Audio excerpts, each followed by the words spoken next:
उसको रोकने के लिए माता सती के हृदय स्थान पर विद्यमान ललिता देवी से ऋषियों ने प्रार्थना की।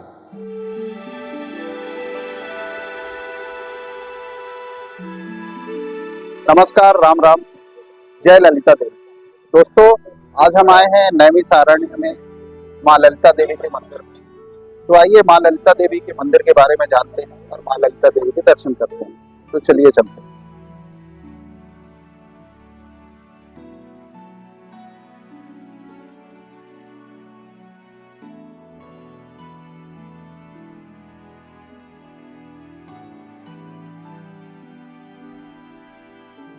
जो यहाँ की छत्र की मेन पूजा है, छत्र माता जी के गाले चढ़ेगा। ये आँख यहाँ तो कहीं आँख चढ़ाने से आँख लाली नहीं पड़ती है। ये छत्र माता जी को चढ़ेगा। ये प्रसाद मेन मंदिर यही माता जी का। ये 251 का है, छत्र है, प्रसाद है। आपको जितनी की इच्छा उतने लीजिए, कोई जबरदस्ती नहीं है।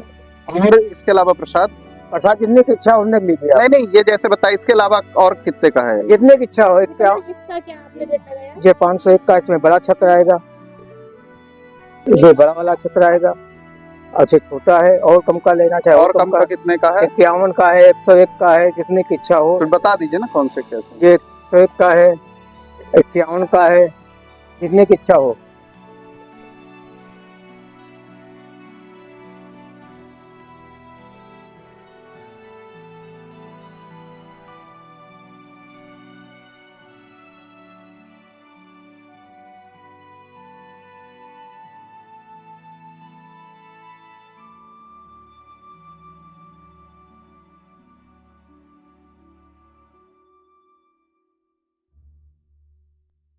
यहाँ आने से पहले हम लोग नैमिषारण्य चक्र तीर्थ गए थे, जहाँ पर पंडित जी ने बताया। ये जो आप लोग तीर्थ देख रहे हैं, इसे चक्र तीर्थ बोलते हैं, क्योंकि ये नैमिषारण्य जो है ये 88,000 ऋषियों की तपस्या की भूमि है। जब कलयुग का प्रारंभ होने लगा तो 88,000 ऋषियों ने ब्रह्मा जी से जाकर के प्रार्थना किया कि हे ब्रह्मा जी, अब कलिकाल यानी कलयुग आ रहा है, तो कलयुग में बहुत से पापाचार, अनाचार, भ्रष्टाचार इत्यादि बढ़ जाएंगे, तो हमें कोई एक ऐसी पवित्र कलयुग में भूमि बताइए जहाँ पे हम लोग कलयुग में शांति पूर्वक बैठ करके तपस्या कर सके, वहाँ पर कोई विघ्न बाधा उत्पन्न करने वाला दानव या दैत्य न आ सके। तो 88,000 ऋषियों की प्रार्थना पे भगवान ब्रह्मा ने अपने मन को एक चक्र रूप में प्रकट किया। आप मेरे इस मन रूपी चक्र के साथ जाइए, जहाँ पर ये गिरेगा, रुकेगा, स्थिर होगा, वही कलयुग में सर्वश्रेष्ठ आपके तपस्या योग्य पवित्र भूमि होगी। तो वो जो चक्र था पूरे विश्व में, ब्रह्मांड में भ्रमण करता हुआ अंततः यहाँ पे आता है। तो यहाँ पे पहले से 88,000 ऋषियों का यज्ञ कुंड हुआ करता था, जिसका आपके श्रीमद् भागवत में उल्लेख आता है। नैमिषे अनिमिषस् क्षेत्रे ऋषया शौनकादया सत्रम स्वर्गाय लोकाय सहस्रमा, जहाँ पर ऋषियों ने निरंतर हजारों वर्षों तक यज्ञ किया था, बिना रुके हुए 24 घंटे। तो उस यज्ञ के प्रभाव से जो हवन कुंड से धुआं निकल रहा था, तो यहाँ के वातावरण में इतनी शक्ति समाहित हो चुकी थी कि जब चक्र यहाँ से गुजरता है तो जिस प्रकार लोहा चुंबक को खींचता है, उसी प्रकार हवन कुंड के धुएं ने उस चक्र को अपनी ओर आकर्षित किया। जब आकर्षित किया तो घूमता हुआ यज्ञ कुंड के ऊपर आया और यज्ञ कुंड का धुआं उस चक्र की नेमी में लगा। नेमी बोलते हैं सेंटर पॉइंट को, संस्कृत में नेमी बोलते हैं। जब उस चक्र की नेमी में लगा तो उस चक्र की गति धीरे धीरे क्षीण होने लगी। और कहाँ क्षीण होने लगी? आरण्य। आरण्य यानी कि जंगल। तो नेमी क्षीणते आरण्य, इन 3 शब्दों को मिलाकर इसका नाम पड़ा नैमिषारण्य। लेकिन उस चक्र में इतना वेग था कि वो आकर के यज्ञ कुंड में गिरा और उसने पृथ्वी के लोकों को भेदना आरंभ कर दिया। पृथ्वी के नीचे 7 लोक होते हैं, जिनको हम लोग 7 पाताल बोलते हैं। तो उसमें से उस चक्र ने पृथ्वी के 6.5 पातालों का भेदन किया। तो उसको रोकने के लिए माता सती के हृदय स्थान पर विद्यमान ललिता देवी से ऋषियों ने प्रार्थना की।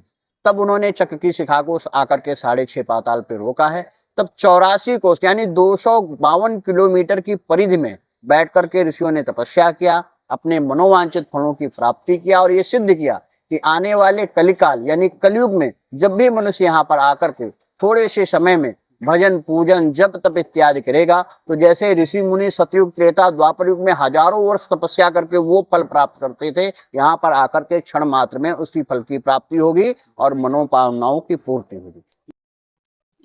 नैमिषारण्य चक्र तीर्थ से थोड़ी ही दूर पर स्थित है माँ ललिता देवी का ये मंदिर। यहाँ पर एक विशाल हवन कुंड है और उसके बगल से ही अंदर जाने का मार्ग है। आइए अंदर चलते हैं और माता के दर्शन करते हैं।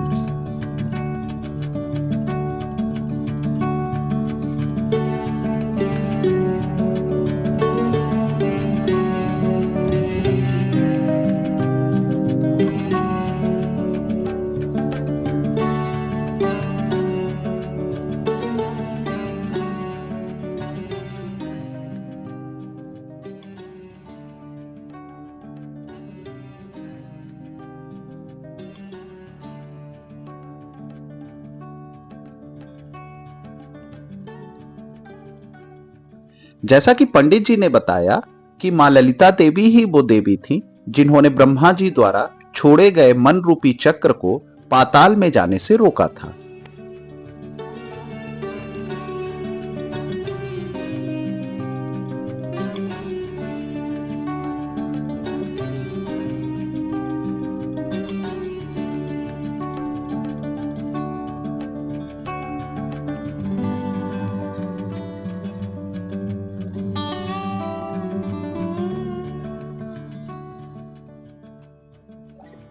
तो ये है माँ ललिता देवी का मुख्य मंदिर।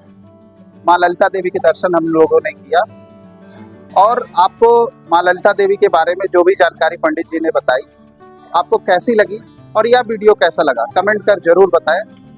अगर वीडियो अच्छा लगा है तो लाइक करना बिल्कुल ना भूलें और हमारे चैनल को सब्सक्राइब करना बिल्कुल ना भूलें।